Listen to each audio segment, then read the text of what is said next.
Good evening, everybody. Hi, how's it going, everyone? Welcome back to this week's How No. Yeah, It's a Sunday today. it is a Sunday. We today. hope you're all doing fantastic on this Sunday, this day of rest. Yeah. Or not rest, or work. This is our second week of doing double uploads. It is. So we're working overtime here. We are. We're cracking these out. Hopefully the quality isn't going to fall. I think the quality's still been pretty good. We'll so try and far. maintain it, yeah. Let us know. Yeah. I don't know.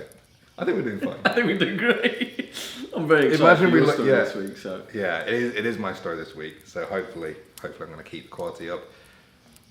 Running on from Jack's story last week, which was called Camp Hollow. Yeah. It wasn't last week. I keep saying last week. It on was this Thursday. week. Yeah. So we had 2 videos out this week. Go and check out Jack's video, Camp Hollow. Really, really good. Now it's time for my story. Ooh, what is it this week? What's it called? And now it's time for my title, Oh God. Oh no. which is What is it? Expiration. Oh. I don't like that as a word anyway. Yeah. Expiration. Creepy word. Creepier story. It's cold. It's about to get cold. Oh God. Okay. Connor Flynn could handle pain. He'd taken a hurling stick to the face at the age of 8 and finished out the game, much to the horror of his opponents. He was the only 12-year-old in his class to jump off the crag cliffs and somehow miss the water, but that didn't stop him trying again just a few minutes later. A few years later, he got kicked in the rib by a Shetland pony. That one did hurt, but you get the picture. Pain had tried and failed to bring down Connor, and it had never got the better of him. Until today. Pain had finally found his weakness at the ripe old age of 14, his wisdom tooth. Connor didn't put up much of a fight. He howled in the back of the car as his dad took liberties with the speed limit, weaving his way through the streets of Milltown. Connor used one hand to stop his face exploding and the other to punch the seat in front of him. With each punch, his dad would shout, "Jesus, Connor!" But Connor was beyond hearing now. His entire nervous system felt like it had zoned in on his tooth. He saw white. He heard the throbs of his jaw. He tasted acid. His nose had politely taken a step back for the time being. After running a red light and almost mowing down an old lady, they reached Donnybrook Hospital. His dad leapt out of the car to find Connor had pressed his face against the cold window and was still pounding the seat. His dentist warned there'd be complications. His other teeth hadn't aligned properly, the gap was too narrow, the angle too acute. If it flared up again, it was out of their hands and into the surgeon's. Luckily, the surgeon was ready on arrival. Connor barely caught her name as he stumbled down the hallway after her. It was drowned out by his groans, which turned heads in the waiting room. A gown on, a hug from Dad, and Connor was in the surgery room. The anaesthetic washed relief through his very veins. He giggled as the doctors became a blur and thought that the masks made them look like puppets. A nurse smiled warmly as Connor opened his eyes. Naturally, he had no idea who she was, where he was, or what had just happened, but then he noticed the pain was gone. They'd done it. "Yes," she said, "don't worry. It's out now." He reached for his face. No, don't touch it. It was a bit of a bleeder. You may notice some swelling in the next few days. Just make sure you take it easy, drink lots of fluids, and no hard foods. Connor nodded and tossed his head back against the pillow. It didn't matter. None of it did. Well, it did matter, but the pain was gone, and that was all that mattered. "Hey, son, hey." Connor opened his eyes to see the nurse had left, and his dad was now standing over him, with a grin he usually reserved for a bad joke. "Look what I got." He could barely contain his glee as he reached into his jacket pocket and produced a small paper towel, which he unfurled to reveal a small, shiny, wet wisdom tooth. "Oh, Dad, what the... Are you kidding? How did you even get that?" As it turns out, Connor's dad knew the surgeon's assistant, who owed him a drink or 10, but he told him he'd take the tooth and they'd call it even, and very much between them. As horrified as Connor was, he shared his dad's gory sense of humour and took the tooth in his fingers, holding it up to the light. How could something so small cause so much trouble?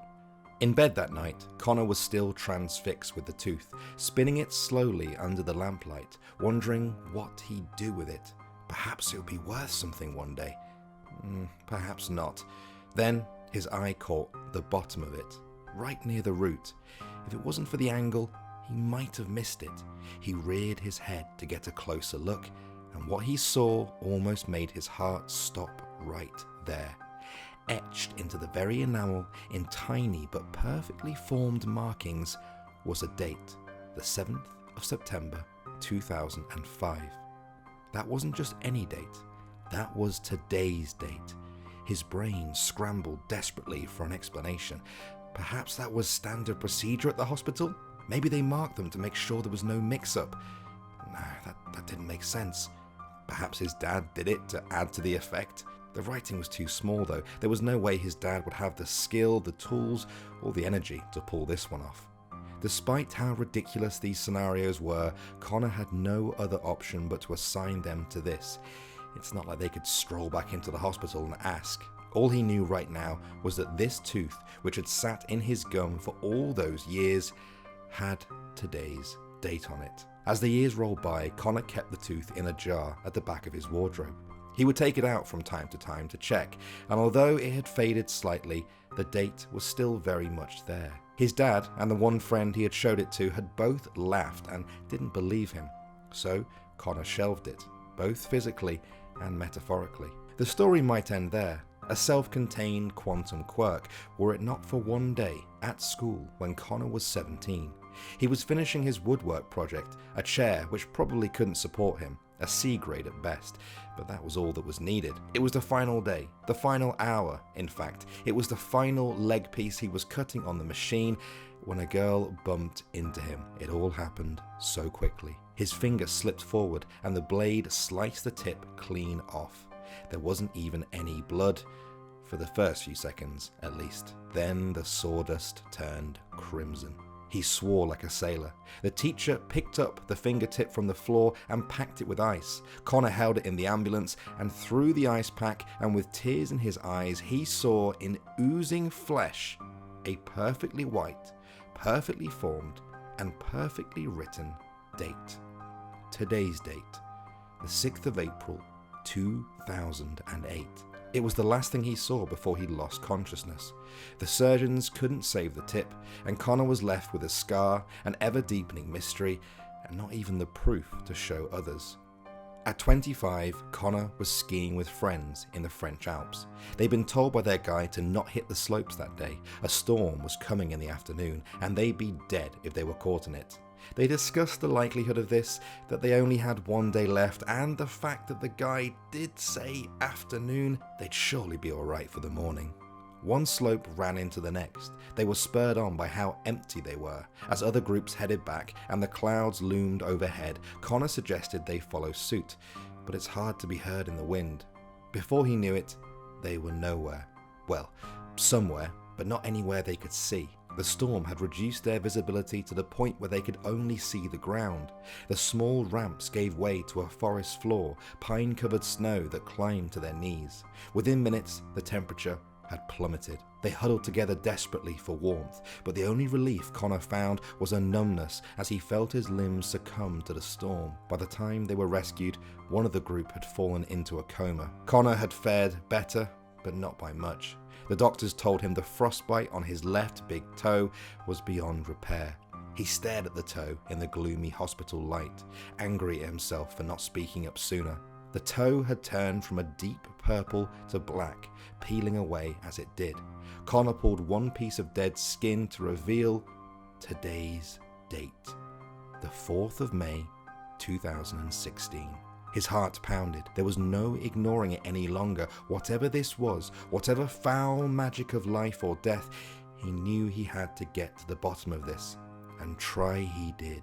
Every book seemed to bring him closer to the answer, but then they'd wander down a different path. He found similar cases in old newspapers, but they would inevitably turn out to be a hoax. With no answers on the outside, Connor turned within. He pulled together a rudimentary surgeon's kit, gleaned from friends of friends and men who shouldn't sell knives. Once it was ready, he began. He started with his teeth, the place where it all began. Each one he pulled had the day's date on the bottom of it. He would space out the pullings, wait a few days to see if the date would be different or wrong, but it never was. With 8 teeth gone and his friends ringing his phone incessantly, Connor went deeper. His fingertips produced the same results. This time he kept them in jars to study, to compare the markings, but it was all futile. They were identical. Once his hands had healed, he pressed on. He had to know how far this went, how deep it went, how far it went inside him.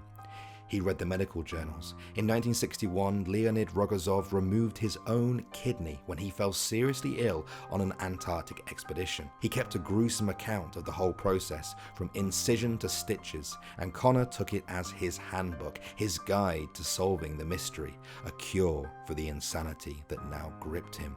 He had to know. He still winced when he made the first cut, even though the anesthetic had removed all sensation. One by one, he used the tools by his bedside to peel back the layers of membrane to reveal his own glistening kidney. With a shaking hand and sweat in his eyes, Connor carefully removed it and placed it on the prepared tray. He rushed the stitching to get it over with. Only one thing mattered now. Pulling himself to a sitting position, Connor feverishly wiped the blood from his organ. He turned it over in his hands, almost dropping it in desperation to find it, but he found nothing. A laugh slipped from his mouth, which slowly grew to a manic roar. He howled and cackled until his face turned red, and then suddenly, it was all too much. He slipped into unconsciousness, a deep sleep of contentment. The pain woke Connor up, and he stumbled to the bathroom. It was night, and anyone's guess how long he'd been out for. The mirror painted a grim picture. He looked like he'd survived an exorcism, only more demon than host. Using the furniture for support, he hobbled back to the savior of his sanity, the lone kidney on the tray. It had turned a pale grey, well, almost all of it. As Connor got closer, he noticed one small patch was still a reddish hue. A few veins in thin lines, a small scrawl across the flesh. Today's date, the 11th of May, 2019. Outside, the church clock struck 12. With each chime, Connor felt the blood drain from his face and the tears well up in his eyes. He shook his head. No, no, no, no, no, no, no! He smashed the tray across the room. The kidney slid down the wall. Connor fell to the floor and sobbed. Saliva oozed from his toothless gums onto his butchered hands. His face lifted with a fixed grimace. He rose to his feet and picked up the big knife from the table. It was the one he hoped he'd never have to use, but now he had to know. Returning to the bathroom mirror, Connor saw a person he didn't even recognize, a mutilated man, a mystery, an enigma that had to be cracked open once and for all. He lifted the knife and placed the tip carefully on his forehead. Then he began to cut a horizontal line from right to left. The anesthetic hadn't quite worn off, giving him the precious time he needed. Connor's screams were quickly smothered in blood. Back and forth he went, hacking and sawing through skin and flesh and bone, and then he stopped. He knew when to stop, because he knew what he'd see. His pulsating brain was protruding from the wound, and there, in swirls of pink and purple, was today's date, the 12th of May, 2019. There was silence. Connor stood motionless, then lifted the tip of the knife so that it touched the writing. He grabbed the handle and readied himself. At least it would all be over now.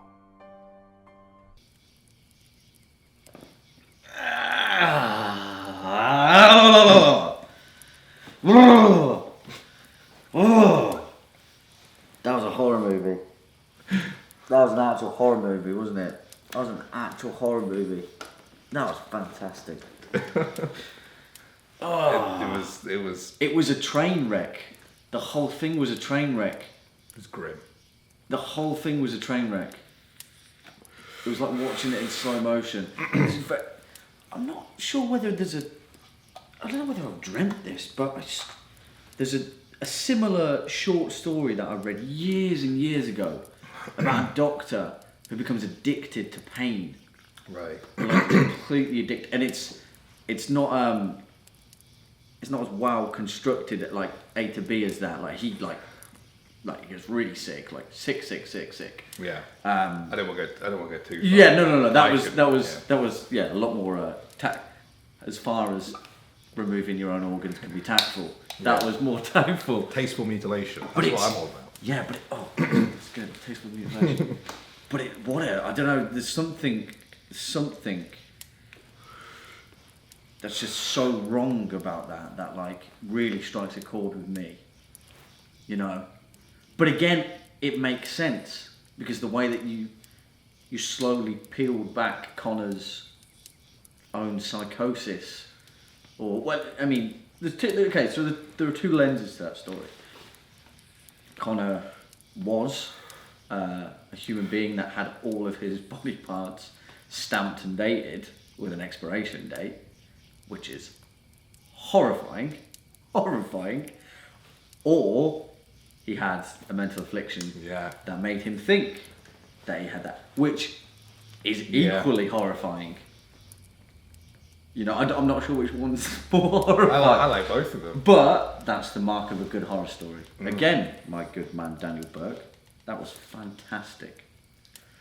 Well, I didn't know you had that in you. That like to that degree, because I know how much you hate gore and like how much you hate like blood and the thought of that stuff and like cuts and shit. I know you don't like that. So to write a character that literally dismantled themselves. Yeah. I didn't see that coming from you. Well, when it comes to like gory stuff, first and foremost, it's like things that happen to me up here. It's not that I have empathy for other people. No. But like if I see someone else bleeding or whatever, I'm fine. Yeah. If the same thing happens to me, You're done. it's a physiological reaction. Yeah. It's not my brain. It's not me as a person. Yeah. The blood literally rushes from my head in the same way that, I don't know, if you hung upside down from the roof and the blood rushes to your head, that's the feeling I get. Like it's a physiological reaction, but it's not as bad when it's something else, especially fiction. I can pretty much watch any sort of horror. Yeah. And I kind of ruin a movie for myself by reminding me it's just fake blood or whatever. But that's fine. So like that made it a little bit easier. But yeah, it was still. And the sad thing was like I knew that was how it was going to end. Yeah, so did I. That's what I mean. That's what I mean. It being a train wreck. It was a complete and utter. It was a car crash in slow motion because as soon as that tooth came out, I kind of knew where it was going to go. Yeah. I knew it was going to be something. Like there were two paths at that point. It was like, okay, it's going to be the way it is, or it's like a grand government conspiracy that like this guy's like something stamped in people's organs. I thought that, yeah. Which is actually also a thing, you know. There are certain individuals who have the belief that like stuff's in them. Yeah. Yeah, that's what I liked was that sort of paranoid about your own body. And the idea of like, I had to go deeper in myself, like I can't, this is a mystery, it's in me, and like what would you know, we talked about, I think it was the Hunted, we were talking about how far people go to like investigate or like find the truth out, or like, you know, they put themselves in danger, even the things are a little bit shady and stuff. And that's all fine because it's out there, but it's like how far would you go? Inside. It's like macrocosm, isn't it? It's like, But the inspiration kind of came from, I was thinking a while back about planned obsolescence. Planned obsolescence. Obsolescence, is it? Yes, planned obsolescence. Yes, when it comes to products. Yes. When it comes to things having... Oh, that's another layer. Yeah. You just gained a point. That's what I was thinking about. I was like trying to apply that to a human. Like, what if things had a stamp on when somehow they knew that was the day his finger, whatever, and his brain had his own death date on from the very, and it was caused by that. There could be another level to that story, and it could. We talk about like, you know, I know it's thematically something that's been a lot through yours about like androids and cyborgs and synthetic life forms. I was thinking so this too. A creation, a completely human creation that is synthetic, that has passed the Turing test to the point that life and death is exactly the same, and then the existential crisis of finding your own body Well, with a barcode sort on. of like Westworld, isn't it? Yeah. Yeah, because I don't know if you guys have seen Westworld. Brilliant. There's that one scene where they scout the guy, Yes. and like another And then- android sees that and is like, "What?" Yes. And yes. that's when it starts to Yes. click with all of them. And then there's the patterns on the scalps. Yeah. So that was probably floating around in my head somewhere as well. Yeah. Um, Whoa, man. but yeah, That was good. Again, you're so tight throughout. Just like such. Again, something that I admire, that you can tell a story without alluding to anything else. Just that. I think it was really good. as far as I know, it's not linked to the other ones yet. maybe That's before we could be linked. Yeah, the only thing I really struggled with that was thinking, like, A, how does a person get to that point, and B, how do they follow through with it? And that's why. Oh no! You the payoff was there. I tried to allude to, like, obviously the anaesthetic helped a bit for that final bit, but also like even this, I didn't realise it until halfway through. But this was something that I did not realise I set myself up for, which is what I was talking about at the start, about him having a really high pain threshold. Like, I didn't realise that until literally towards the end, and I was like, see, I thought that was completely different. No, not okay. On my life, it was not. And then I was thinking, You should have told me that. Just lost the point. Somewhere in the back of my head, I knew that. Somewhere in the back of my head. No, I get That's all of it. part. There was. I didn't feel. You know, as a reader, sometimes you're like, okay, that didn't quite work. There wasn't a point. Everything had a payoff. A to B. Almost as the years unfolded, each kind of segment of his life had the payoff. You know how And to inhibit a character that's like literally so convinced that something's not right, that they're pulling a tooth out. Yeah, you earn every single part of that, every tooth pull and extraction. Yeah, you did, mate. That's also a difficult thing to do, and you did that very well. if it could have been a longer story, it would have been a lot cooler to, like, really draw out those parts of the life, bring other characters, conversations, go and talking to people, like the desperation of almost an addiction to it. Exactly, and like really, really build that up. It was something that, like, I'm glad we can do these such short stories. But that's the first one I think I did where I was like, I could have, if I had the time, or if we were making a movie or something, I would love to really draw out the insanity. Any directors watching? Want to make a movie? Yeah, do it. Score? Again, like your last week, I had a score. I had a score the moment the story ended, and I think I'm happy with that. But I got an extra point note, remember, halfway through. You did, but I'm not sure. You're taking it away now. I'm not taking it away. I'm just the score felt, and the more I think about it now, the more it feels. I'm kidding. It feels perfect. I think that was a resounding 7.9. Okay. Again, I'm benchmarking it to the last ones, and kind of like the way that you went with the Balkan, which is the highest scoring one. Yeah, 8.3. I think so. Yeah. I think it's an 8.3. Yeah. And then I kind of tier like you're firm. That one's firmly like a third or fourth of my most favourite stories for yours.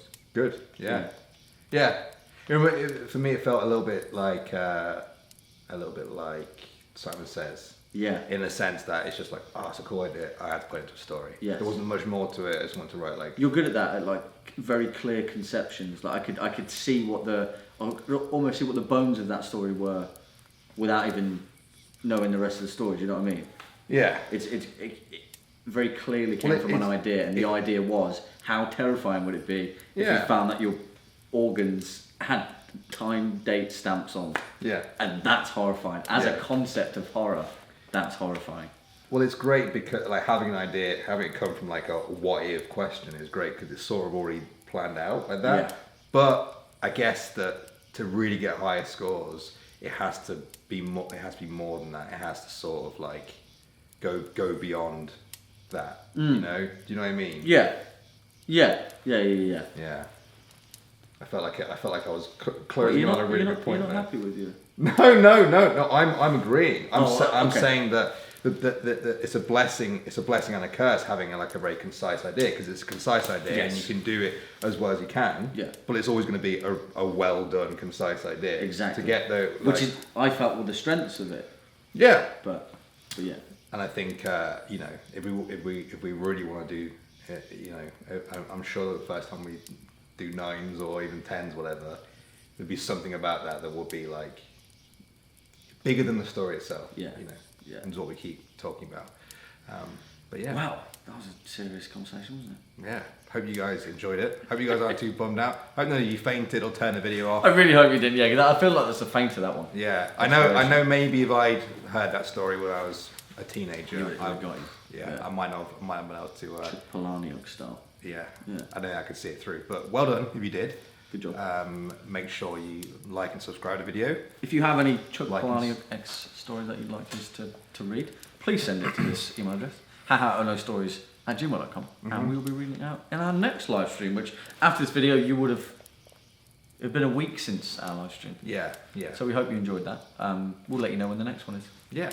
Keep sending the stories in. We love reading them. Keep the comments in. Keep getting us closer to what I think is going to be, should be at 10,000 subs in a month or so. Wow.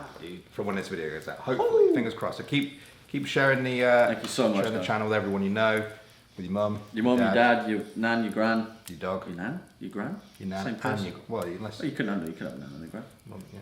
Again, quality content that they're tuning in for. We're not going to click again. Tune into Jack and Daddy's clicking session. Anyway, on that note, we are going to depart. We're going to expire from this episode of How Knows. See what I did there? I like that. I like Expiration. that. That's good. Yeah. That's good. Anyway, it's always a pleasure, guys. He's been Danny Burke. And that's Jack Finch. It is me, yeah. Bye bye, guys. Thanks for watching. Goodbye, everybody. Oh yeah, we blew the fire out. Yeah, we're by the fire out Yeah, now, but I haven't got a thing to do. Expire. Hang on. You blow it out. Oh no. Oh, by the way. There's a date on the fire. Yeah. It's today's date. Which actually is today's date in the story. Remember the last date with the brain?